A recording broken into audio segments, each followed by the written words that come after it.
it is not the sexuality which limits it, but it's the excessive identity with the physicality which limits it. If you make it too big, you will become perverted in your head. If you try to obliterate it, you will become even more perverted in your mind.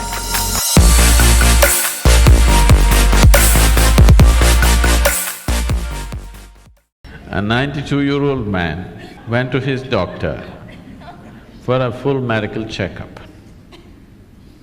The doctor checked him up and he said, "Hey, old boy, for your age you're doing great, everything is just fine with you." But the man asked, "But doctor, what about my sex life?" So the doctor asked, "Thinking about it or dreaming about it?"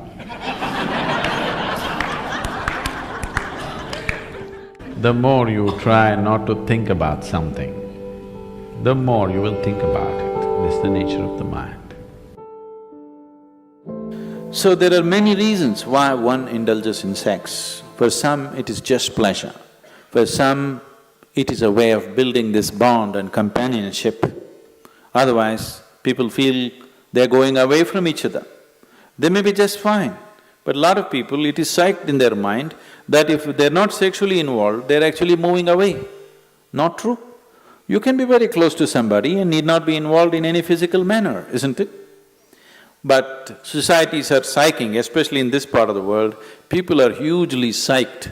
If there's no sexuality, you don't really have a relationship. In fact, the word relationship, it took me some time to understand, that here, if you say a relationship, you're supposed to understand it's sex-based relationship. Nothing else is a relationship. If I can have a very strong relationship with you and not be concerned about your body, isn't it? I may not be drawn to your body in any way, but I can have a very powerful relationship with you. But all those possibilities are completely discounted. A relationship means you must be in some way physically involved, man, woman, or man, woman, woman, whatever you like. Essentially, it's body-based. What kind of body is individual choices, but essentially it is body-based. This has happened because somewhere our identification in the body has gone beyond normal levels of identity. It is excessive identification with the body. That is why body-based relationships have become the crux of the society. One who is too identified with your physical body naturally is sex-driven, because that is the highest thing that he knows. There are ways we can make you find something which is far bigger than this. Once you taste something better, I don't have to tell you, give this up or give that up, it'll anyway fall off, isn't it? There are ways to do certain sadhana which is more intense than sexuality, which is more ecstatic than sexuality. On one level, if you look at it, all dimensions of yoga, one way or the other, are ultimately trying to activate the pineal. Because once it begins its secretion, everything about you becomes sweet and beautiful. It creates a whole inner pleasure, which makes all the outer pleasures look like kindergarten stuff. That's the reason yogis are just sitting with eyes closed, not because they're against pleasure, they're against small pleasures, that's all. So the Shambhavi, one thing that's happening is, it stimulates the pineal secretion in a big way, which leaves you drenched in a certain level of sweetness throughout the day. It just leaves you in a certain state of ecstasy and blissfulness because the pineal gland is active. This is one aspect of your physiology which is very close to your consciousness.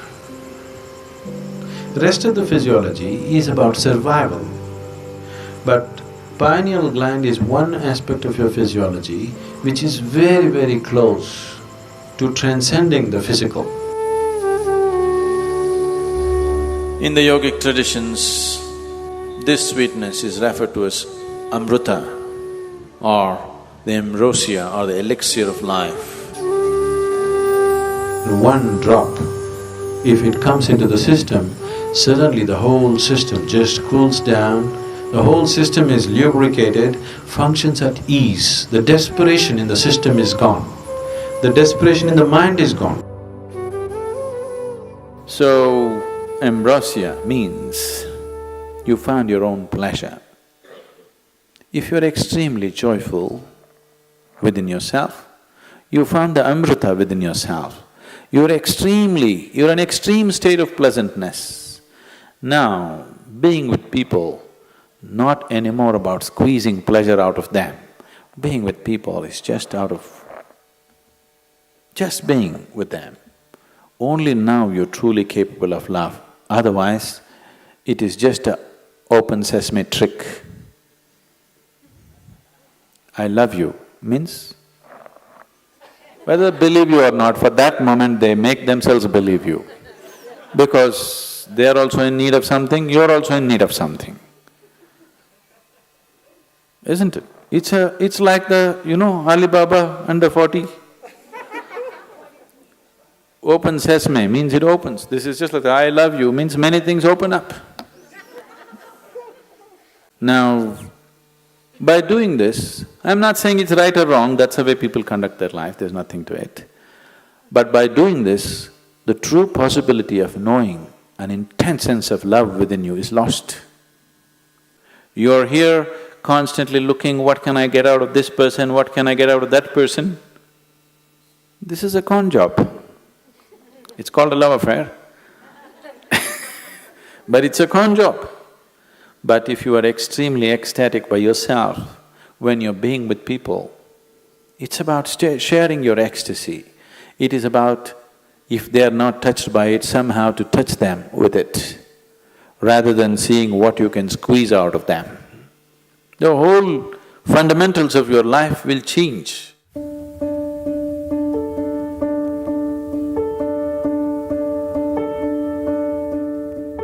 Yes and no, in the sense, it is not the sexuality which limits it, but it's the excessive identity with the physicality which limits it. So, it is not sexuality per se which becomes the barrier, but the attachment it creates to the physicality which definitely becomes the barrier. This question is coming from a certain amount of bits and pieces, the gossip that you have heard about how you could assimilate your own semen and raise it up to your higher possibility. Yes, it is true. At the same time, it is not because of abstinence that one does it, it is because of internalizing your energies that you do it. It is not simply that somebody is abstaining from sex and suddenly his energies are all organized and it's going up. It's not true.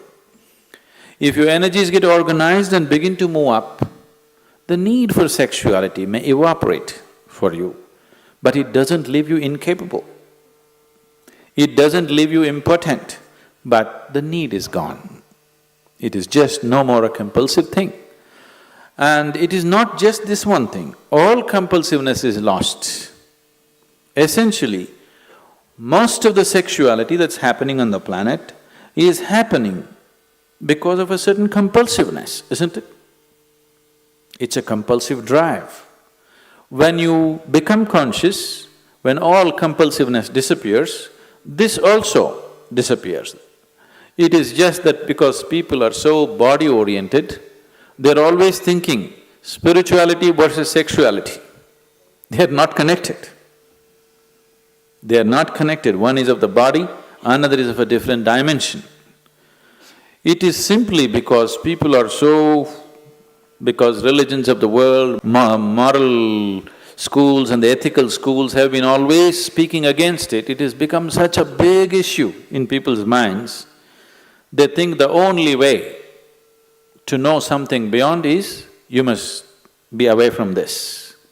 Because somewhere you're not able to accept the simple biology of a human being, which is the tragedy. that you cannot accept the simple biology. You either have to celebrate it or you have to push it down the drain. Both are not needed. You can look at it for the limitation that it is and for the possibility that it is.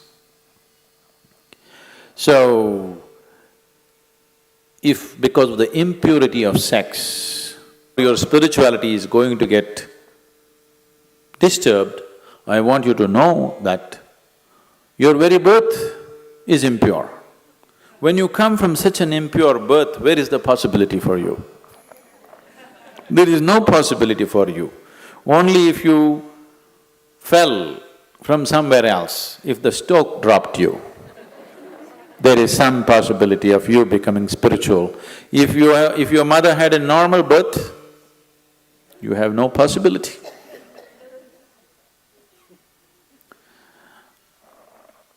A 6-year-old girl came home one day from school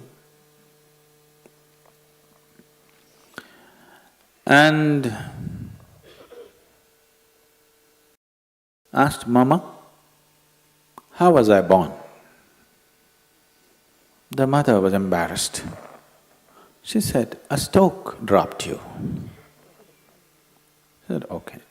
She noted down, "Mama, how were you born?" "A stoke dropped me too."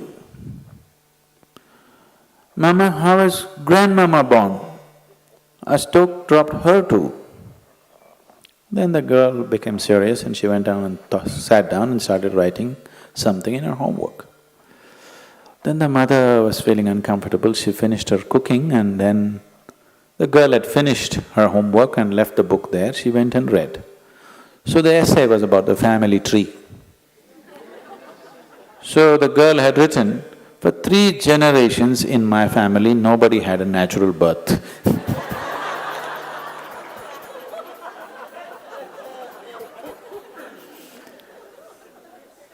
So because of absurd ideas, either we exaggerate something or we try to unnecessarily play it down. It has a certain role in your life. If you make it too big, you will become perverted in your head. If you try to obliterate it, you will become even more perverted in your mind. After all, now I am speaking, this is a kind of energy. You are looking at me, this is a kind of energy. You are listening to me, this is a kind of energy. These are different expressions of the same life energy, isn't it? Now, sexuality is also another expression of the same energy. Now, one has to decide how much of his energy, in which direction he wants to send it. Because after all, you are a limited amount of energy, isn't it? See, it's just like you have an income, let's say you have $5,000 a month. How much for the house rent, how much for eating, how much for schooling, how much just for fun, how much for vacation, you apportion, isn't it? Tomorrow morning, you got your salary, in the evening you went out and blew it up. Now the next month is going to be trouble, isn't it? Of course you have a credit card, but everything in your life, if you're handling your life sensibly, everything in your life is apportioned according to your understanding, your need and your capability, isn't it so? Yes? Your money, time, energy, isn't everything allotted the way you like to arrange it? This is also the same thing. How much of it? First of all, do you need it? Or are you doing it because of socially you're psyched? If there is a need, if I ask you to stop it, you will become perverted because it'll all happen in your head. If somebody is telling you, you have to do it, if you don't do it, you're not normal, another kind of perversion will come. Both are not needed. After all, you are not going after a man or woman, you are going after a certain level of pleasantness. So once you experience a certain level of pleasantness, wouldn't you like to dig deeper into this? Because whatever pleasantness happened, maybe you used the other person, but the pleasantness happened within you, right? So suppose anyway the pleasantness is happening within you, the other person is just a key to open this, wouldn't you like to have the key in your own hands? Yes? That if you sit like this, you are on full scale. You don't need anybody. No, see, anything in your life, either for pleasure, money, love, this, that, it doesn't matter what, for whatever, the moment you become dependent on another person, nobody on this planet is truly reliable, isn't it? I keep hearing these complaints all over. Some people, generally women, keep complaining their husbands are excessively physical. Some woman constantly complaining, he doesn't lay a finger upon me. Whatever happens, it's a problem, because it'll never happen exactly the way you want it. As long as another person is involved, nothing will ever happen 100% the way you want it, isn't it so? Yes or no? It never will. It doesn't matter if you get married to your god, it still won't happen. As long as your way of being, your sense of pleasure and joy is dependent on another person, you will always have a complaint. Doesn't matter how wonderful the other person is. So in this context, people might have talked about celibacy because they said, take some time off. Because to extract pleasure out of somebody, you have to play any number of tricks. It doesn't happen simply. This is called as courting.